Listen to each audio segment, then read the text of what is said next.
নমস্কাৰ সকলোকে স্বাগতম জনাইছোঁ মোৰ ইউটিউব চেনেল JTM লাইব্ৰেৰীলৈ।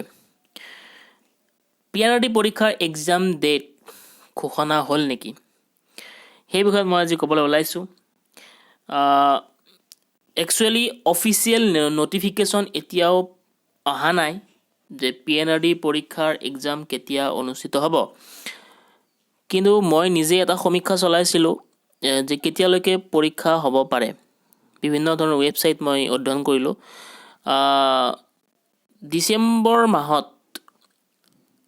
ডিচেম্বৰ মাহতে PRRD পৰীক্ষাৰ এক্সাম অনুষ্ঠিত হোৱাৰ আশা কৰা হৈছে।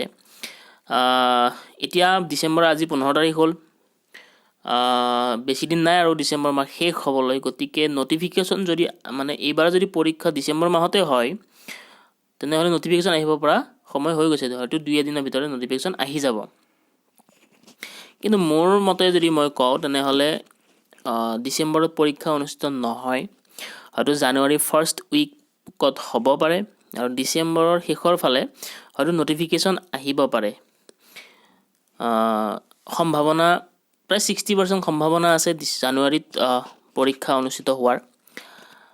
এতিয়া পৰীক্ষাটো অনুষ্ঠিত হ'ব বাৰু। চিলেকশ্যন প্ৰচেছটো আমি অলপ জানি লওঁ। চিলেকশ্যন প্ৰচেছ আপোনাৰ ৰিটেন এক্সাম এটা হ'ব ফাৰ্ষ্ট। গাঁও পঞ্চায়ত ছেক্ৰেটাৰীৰ বাহিৰে বাকী গোটেইকেইটা পোষ্টৰ কাৰণে এটা এক্সাম হ'ব আৰু গাঁও পঞ্চায়ত ছেক্ৰেটাৰীৰ কাৰণে এটা বেলেগকৈ এক্সাম হ'ব। টোটেল 100 মাৰ্ক থাকিব। OMR বেছড হ'ব। প্ৰতিটো কুৱেশ্যনত 1 নম্বৰকৈ থাকিব। নেগেটিভ মাৰ্কিঙো থাকিব আধা নম্বৰ, আৰু টোটেল ঘণ্টা থাকিব 2 ঘণ্টা সময়। তো এইখিনি হ'ল ডিটেইলছ চিলেকশ্যন প্ৰচেছক লৈ।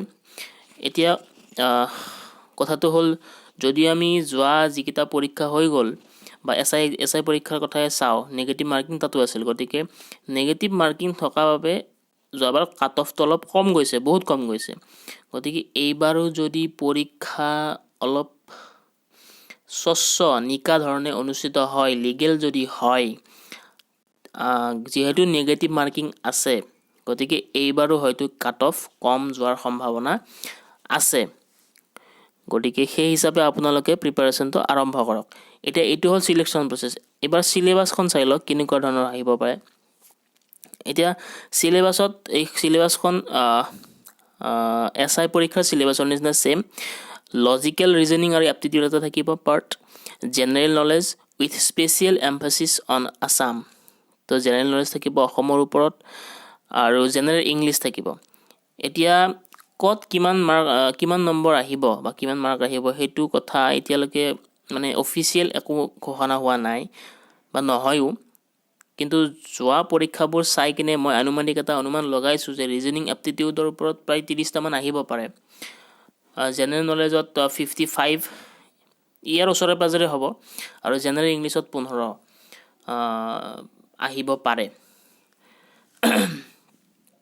আৰু গাঁও পঞ্চায়ত ছেক্ৰেটাৰীৰ কাৰণে যিহেতু এটা ছেপাৰেট এক্সাম হ'ব, তাত এটা নতুন পাৰ্ট জইন হ'ব, সেইটো হ'ল একাউণ্টেঞ্চি। তো সেইটো পাৰ্ট এটা থাকিব, তাৰো অলপমান কুৱেশ্যন আহিব। তো এইখিনি হ'ল পৰীক্ষাৰ চিলেবাছ। এতিয়া যদিহে স্বচ্ছ লিগেল পৰীক্ষা হয় তেনেহ'লে প্ৰিপাৰেশ্যন এতিয়া আৰম্ভ কৰিব পৰা হৈ গৈছে, কাৰণ লিগেল নহ'লে আৰু পৰীক্ষাৰ প্ৰিপাৰেশ্যন কৰিও লাভ নাই।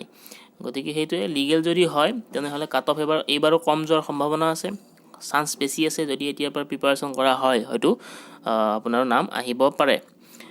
গতিকে এইখিনিয়ে। পৰীক্ষা ডিচেম্বৰত হোৱাৰ সম্ভাৱনা খুব কম, হয়তো জানুৱাৰী ফাৰ্ষ্ট উইকত হ'ব লাগে, 60% সম্ভাৱনা আছে। গতিকে এইখিনিয়ে আজিলৈকে।